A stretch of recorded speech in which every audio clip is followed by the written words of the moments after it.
yang akan saya perkenalkan anggota kelompoknya.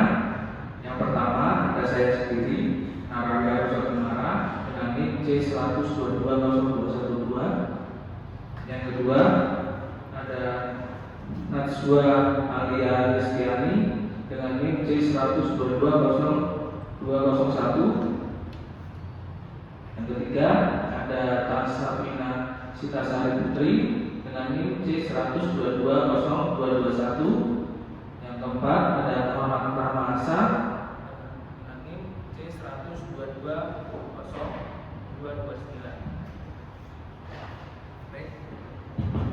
Baik, yang pertama Bismillahirrahmanirrahim. Perkenalkan, nama saya Naralia Rosakumara.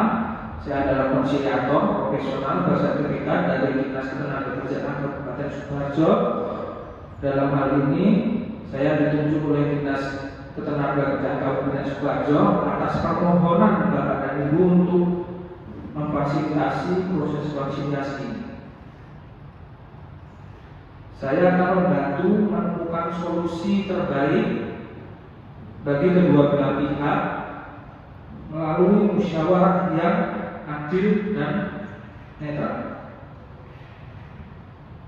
Saya juga ingin menjelaskan bahwa konsiliasi adalah proses penyelesaian perselisihan hubungan industrial yang dilakukan melalui musyawarah dengan bantuan seorang atau lebih konsiliator yang netral.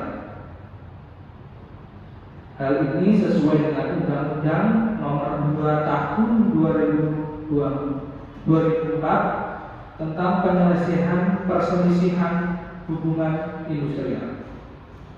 Jadi saya harap kita semua dapat berdiskusi dengan kepala dingin dan mencari solusi terbaik sebelum memulai. Saya persilahkan masing-masing pihak untuk memperkenalkan diri. Yang pertama ada perwakilan perusahaan 1.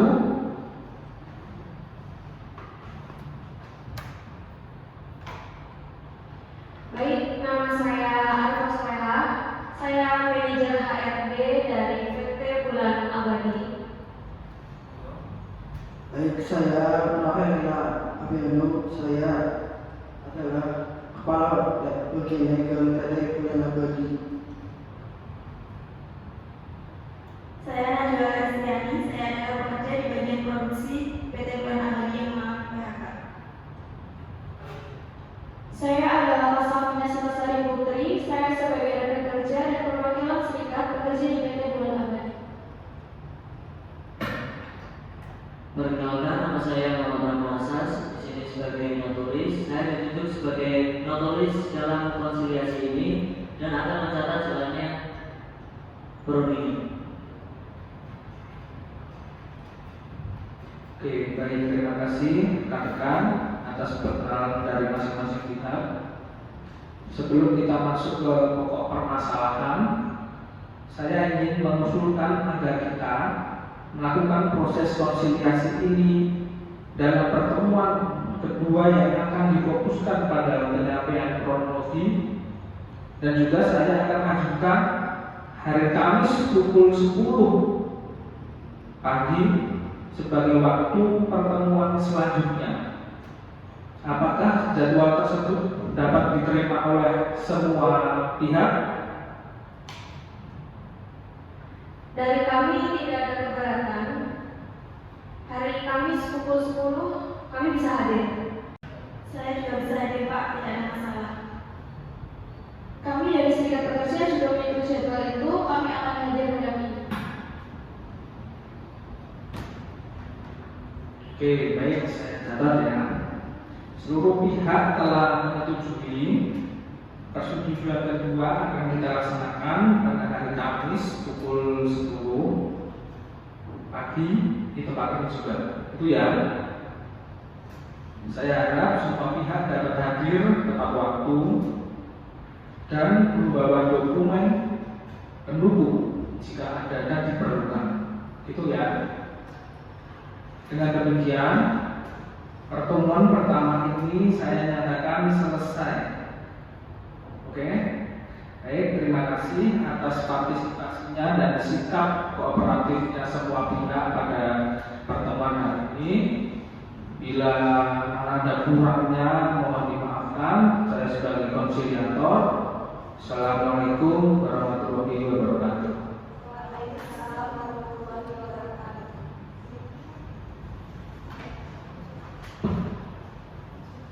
Saya sudah mencatat seluruh rangkuman jalannya pertemuan hari ini, Pak. Dokumen akan saya lengkapi untuk pertemuan selanjutnya.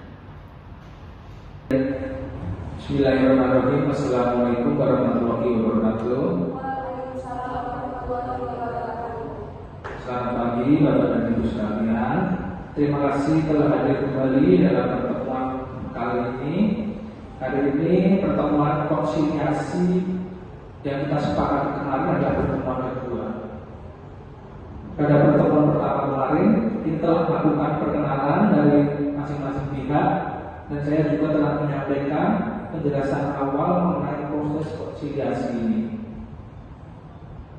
Hari ini sesuai dengan kesepakatan sebelumnya, kita akan melanjutkan dengan penyampaian kronologi permasalahan dari masing-masing pihak. Saya harap proses ini dapat berlangsung dengan tertib, saling menghargai dan tetap berpegang pada semangat untuk menemukan jalan tengah yang adil bagi seluruh pihak. Baik, kita akan mulai dengan mendengarkan penjelasan dari pihak perusahaan terlebih dahulu. Monggo dari perwakilan perusahaan 1. Terima kasih. Kami melakukan PHK terhadap pekerja karena kinerjanya tidak memenuhi standar perusahaan.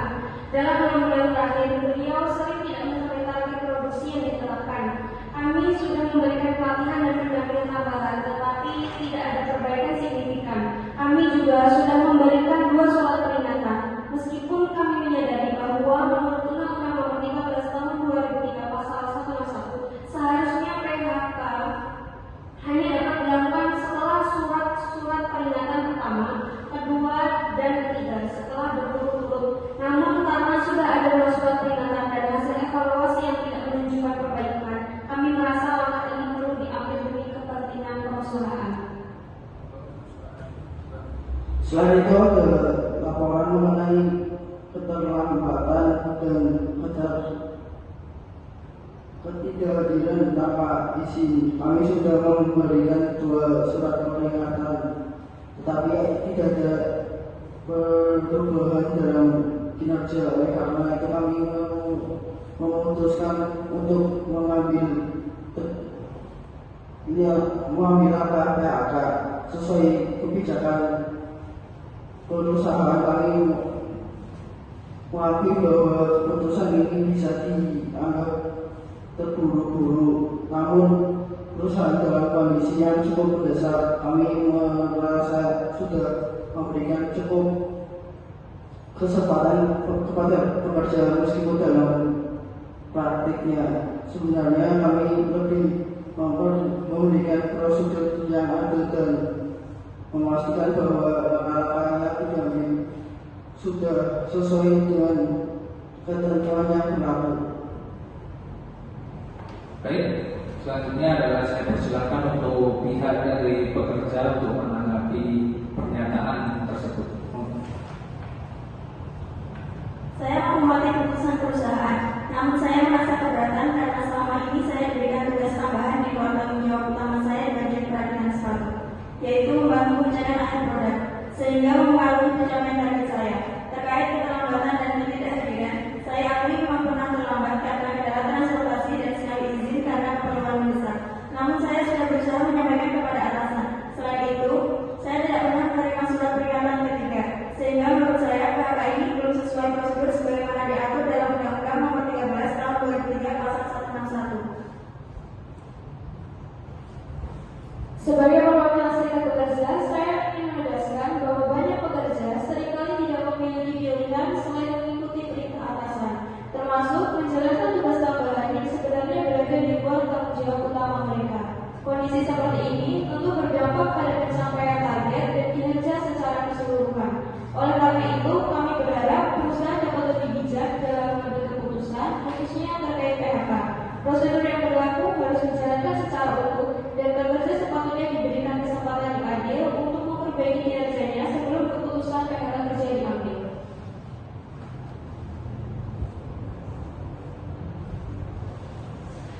Baik, sebelum kita lanjutkan ke tahap solusi, saya ingin meminta klarifikasi terlebih dahulu dari para pihak perusahaan.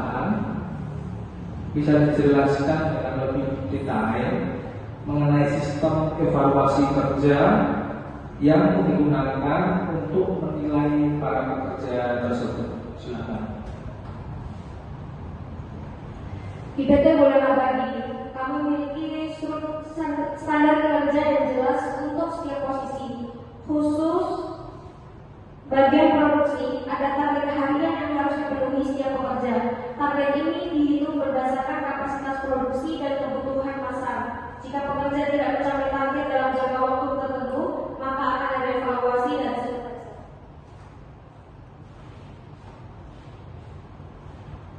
Baik. Apakah evaluasi ini disertai dengan pemberian pendampingan atau pelatihan bagi pekerja yang kesulitan memenuhi target? Ya, kami sudah memberi latihan dan juga melakukan pendampingan secara berkala. Namun dalam berbasis ini kami melihat meskipun sudah diberikan kesempatan untuk meningkatkan kinerja bekerja yang bersangkutan yang tidak meyakinkan peningkatan yang signifikan. Baik. Sekarang saya ingin mendengar dari para pihak pekerja. Saudara pekerja satu yang dalam hal ini bernama Tasabina, Anda menyebutkan bahwa tugas tambahan yang diberikan tersebut mempengaruhi pencapaian target Anda. Bisa dijelaskan lebih rinci? Selama beberapa bulan terakhir, selain menjalankan tugas utama saya di bagian perakitan sepatu, saya juga diminta untuk membantu pengecekan akhir produk. Proses pengecekan ini melibatkan memastikan setiap sepatu yang sudah dirakit dalam kondisi baik dan sesuai standar kualitas. Tugas tambahan ini memerlukan perhatian penuh dan waktu yang cukup banyak. Hal tersebut tentu mengurangi waktu yang saya punya untuk menyelesaikan target produksi harian yang telah ditetapkan. Meskipun saya berusaha sebaik mungkin untuk menyelesaikan keduanya, namun seringkali saya merasa kewalahan karena waktu yang terbatas. Baik. Apakah tugas tambahan ini merupakan kebijakan resmi dari perusahaan atau hanya inisiatif oleh atasan secara langsung?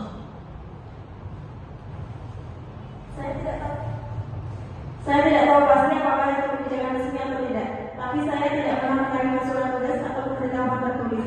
Supervisor hanya meminta saya membantu ketika ada banyak produk yang harus dicek sebelum dikirim ke pasar. Baik. Bagaimana tanggapan dari pihak perusahaan? Apakah benar pekerja ini diberikan tugas tambahan di luar tanggung jawabnya? Kami memiliki fleksibilitas dalam tim produksi. Jika ada kebutuhan mendesak, pekerja diharapkan untuk membantu tugas lain yang berkaitan dengan produksi. Tentu saja, kami berusaha agar beban kerja tetap proporsional dan tidak membebani pekerja secara berlebihan. Meskipun demikian, kami memahami bahwa ini perlu dikelola dengan hati-hati agar tidak mengganggu kinerja utama mereka. Kami menyadari pentingnya komunikasi soal antara pekerja dan manajemen. Jika ada keberatan terkait tugas dan jalur yang tersedia, seperti ke atasan langsung atau ke bagian SDM. Namun dalam kasus ini kami tidak menerima laporan atau pengaduan susu resmi sebelumnya. Kami tidak bermaksud mengabaikan kondisi pekerja, hanya saja dalam situasi perusahaan yang cukup mendasar, kami mengambil keputusan berdasarkan informasi yang kami miliki saat itu. Kedepannya tentu kami akan berupaya menciptakan. Bismillahirrahmanirrahim. Assalamualaikum warahmatullahi wabarakatuh. Selamat siang. Terima kasih Bapak dan Ibu sekalian yang telah hadir pada pertemuan kali ini. Ini adalah pertemuan ketiga pada tahap konsiliasi yang kita sepakati pada hari kemarin. Setelah pertemuan sebelumnya kita mendengar dengan sesama berbagai pandangan dan permasalahan yang ada.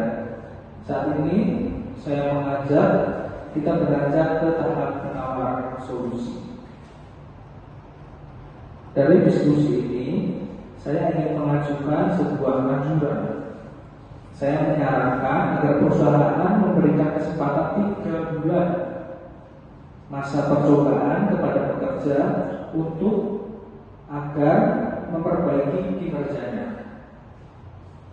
Dengan pendampingan dari perusahaan dan serikat pekerja, jika dalam masa percobaan tidak ada peningkatan, maka perusahaan dapat melakukan PHK sesuai dengan prosedur yang diatur dalam Undang-Undang Nomor 13 Tahun 2003 pada pasal 161.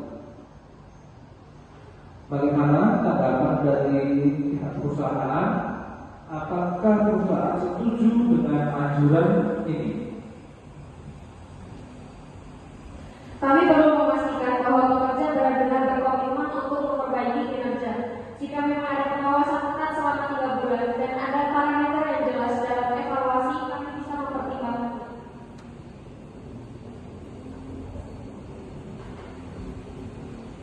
Baik, bagaimana dari pihak pekerja? Apakah bersedia dengan solusi ini? Saya bersedia dan saya akan berusaha maksimal untuk memenuhi standar perusahaan. Kami dari serikat pekerja juga akan ikut membantu memastikan pekerja mendapatkan pendampingan yang baik. Baik, karena kedua belah pihak telah menyetujui anjuran ini, maka kita dapat menyusun perjanjian secara tertulis sebagai hasil dari konsiliasi ini. Monggo silakan menulis. Untuk catatan akhir dari pertemuan kali ini, pada kesimpulannya dari pihak perusahaan akan memberikan 3 bulan masa percobaan untuk para pekerja dan kedua belah pihak saling menyepakati. Oke, baik. Berarti dengan adanya kesepakatan ini, saya harap hubungan kerja antara kedua belah pihak dapat berjalan lebih baik. Notulis telah mencatat seluruh jalannya perundingan dan hasil yang akan dituangkan dalam perjanjian tertulis. Jika ada yang keberatan, maka pertemuan ini saya nyatakan selesai.